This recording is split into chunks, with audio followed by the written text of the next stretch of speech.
반갑습니다, 여러분. 영어평가문화연구소입니다.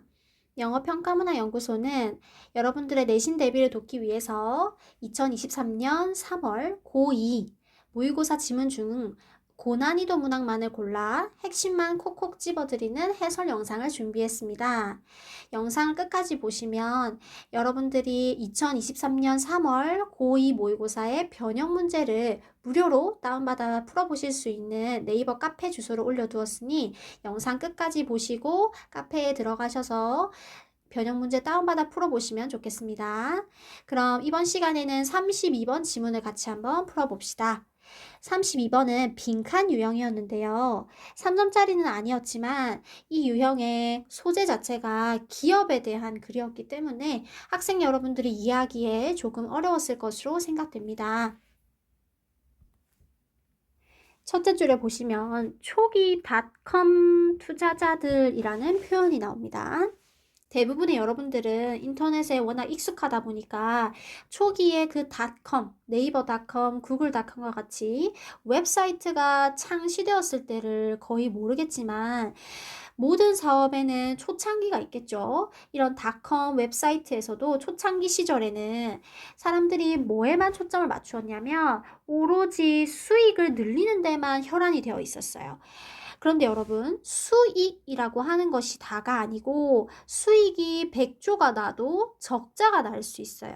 무슨 말이냐 하면 net income, 순이익이라고 하는 것이 결국은 높아야지 그 회사가 돈을 많이 벌었다고 말할 수 있거든요. 순이익이라는 것은 수익에서 비용을 뺀, 말 그대로 내 손에 정말로 쥐어지는 돈을 말하는 것이라고 볼 수 있어요. 그런데 초기의 닷컴 회사들은 순이익보다는 수익 창출에만, 수익을 높이는 데만 초점을 맞추었기 때문에 결국은 순이익을 벌지 못했다라는 내용이라고 보시면 됩니다. 그럼 어떻게 했길래 순이익을 벌지 못하고 수익만 높였느냐 하는 것을 한번 봅시다. 여러분, 웹사이트에 들어가면 수없이도 많은 광고가 뜨죠. 그럼 광고는 공짜로 게시해 주는 것이 절대로 아닙니다. 광고를 게시할 때는 분명한 상당한 양의 광고료를 지불을 하게 되어 있거든요. 따라서 초기에 이런 ವೆಬ್사이트 회사들도 다른 웹사이트에 자신의 사이트를 홍보하기 위한 광고를 게시한 거예요. 그런데 이 사이트라는 것 자체, 닷컴이라는 자체가 그렇게 활성화되지 않았을 시기에는 서로 신생 사이트들끼리 광고하는 공간을 좀 품앗이를 한 거예요. 말 그대로 네 거 내가 해줄게, 너도 내 거에다가 광고하렴 하면서 익스체인징 해준 거예요. 따라서 A라는 회사가 B라는 사이트에다가 A 회사 광고를 올리고 B라는 사이트는 A 회사 사이트에다가 본인 사이트의 광고를 올리는 이런 품앗이를 한 거예요. 그런데 여러분, 이때 exchanging ad space 했기 때문에 no money ever changed hands. 여러분, 여기서 손이라고 하는 것은 그냥 진짜 신체 부위의 손을 말하는 게 아니겠죠. 비유적인 표현이에요. 광고 회사들이 서로 상대방의 회사에 이 광고를 게시했지만 돈의 주인을 말하는 거예요. 핸드는 돈의 주인을 말하는데 돈의 주인이 바뀐 것은 아니래요. 이 구절이 무슨 말이냐 하면 A 회사가 B 회사에, B 회사가 A 회사에 광고를 게시했지만 그 광고를 게시한 것에 대한 광고료를 지불하지도 않았고 내가 광고를 게시해 준 것에 대한 광고료를 받지도 않았다는 뜻이에요. 서로 돈 주지 않고 그냥 우리 처음인데 서로서로 그냥 돕자 하면서 A가 B에, B가 A에 광고를 실어준 거죠. 그러면 결국은 수익도 없었고 비용도 없었지요. 그러면 이익도 순이익도 없었겠죠. 그런데 이때 당시에 회사에서는 회계 보고서 같은 것들을 작성하게 되어 있는데 그 보고서에 뭐라고 기록을 했냐면 수익이 있었다라고 기록을 한 거예요. 수익이 어디서 났냐 봤더니 이 A 회사가 B 회사에 광고를 실어줬잖아요. 이것에서 수익이 나왔다라고 기록을 했다는 거예요. 그리고 반면에 수익만 있는 게 아니었겠죠? 비용도 있었겠죠? 그러면 비용은 돈을 누구한테 줬냐 하면 A 회사가 B 회사에 광고를 실었잖아요. 여기에서 비용이 났다라고 기록을 한 거예요. B 회사도 마찬가지겠죠. 수익과 비용이 있었다라고 실제로는 지불하지 않았는데 받지도 않았는데 그렇게 기록을 한 거예요. 이렇게 하는 것이 관행이었어요. 관행. 그냥 다들 그렇게 했다는 거예요. 그 시절에는. 그런 관행은 이런 순이익을 올리는데 거의 기여를 하지 못했죠. 그리고 빈칸을 했지만 순이익도 올리지 못했고 빈칸도 했지만 사실 보고가 되는 보고된 수익, 그러니까 아까 회계 보고서에 수익이라고 기록을 했다 했죠. 그러면 그 수익으로는 잡힐 거 아니에요. 수익이 있었고 비용도 있었다라고 말을 했으니까. 그럼 여기서 빈칸이 여러분 보기를 한번 볼게요. 선택지를 보시면 답이 2번이었죠.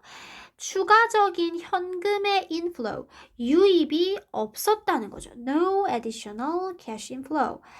그러니까 수익도 비용도 들었다라고 말은 했으나 실제로 돈을 지불하지도 않았고, 또한 내가 광고료를 낸 만큼 그 사람한테 광고료를 받았으니까 플러스 마이너스가 제로겠죠. 그래서 돈을 받지 않았기 때문에 현금의 유입이 전혀 없었다는 거예요.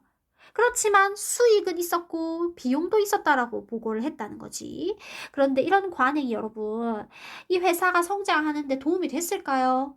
도움이 전혀 안 됐겠죠. 실제로 수익이 있어야 되고 비용도 어느 정도 지출이 되었지만 수익이 비용보다 커야지만 순이익이 나서 그 회사가 더더더 성장을 하는 것인데 지금은 수익도 비용도 마땅치 않은 데다가 순이익 자체도 없었기 때문에 이런 관행은 결국 끝났어요. 빠르게 며칠 가지 않아서 얼마 가지 않아서 이런 관행이 중단이 되었는데 왜냐하면 회사에는 전문 회계사를 고용해서 회계 컨설팅을 받고는 하는데 이런 회계사들이 볼 때 수익이 낮다라고 하는 여기서 Revenue Recognition Principle이라는 것이 수익 인식 기준이란 뜻인데요.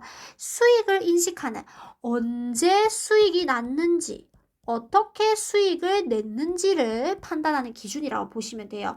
근데 지금 방금 그 광고를 통한 수익 창출은 수익이 낮다고 볼 수가 없겠죠. 따라서 이런 식으로 수익을 낮다라고 하면 안 된다라고 회계사들이 지적을 하니까 이제 더 이상은 그런 관행이 사라졌다라는 내용이에요. 자, 그러면 이 지문에서 출제될 수 있는 변형 문제 유형을 좀 짚어볼게요. 이 지문은요, 여러분, 순서 유형으로 출제가 될 가능성이 높습니다. 앞에 첫째 문장이나 아니면 둘째 문장 정도까지 주어주고, 그 다음 지문을 세 등분으로 나누어서 순서 지문으로 출제가 될 수도 있겠고요. 아니면 당연히 주제나 제목 유형으로도 출제가 될 수 있고, 혹은 문맥상 낱말의 쓰임으로 출제를 하기에도 아주 매력적인 지문이라고 볼 수 있어요. 문맥상 낱말의 쓰임. 그렇다면 이런 유형의 실제 변형 문제를 풀어볼 수 있는 네이버 카페를 소개해드리도록 하겠습니다. 자, 지금 화면에 보이는 QR코드를 스캔해서 들어가시면 영어평가문학연구소라는 네이버 카페에 접속하실 수 있습니다. 이 카페에 가입만 하시면 누구나 무료로 변형 문제를 다운받아 보실 수 있으니까 꼭 가입하시고 변형 문제 다운받아서 내신 대비에 도움 받을 수 있기를 바랍니다. 자, 그럼 여러분 내신 준비 화이팅 하시고 다음 영상에서 뵙겠습니다.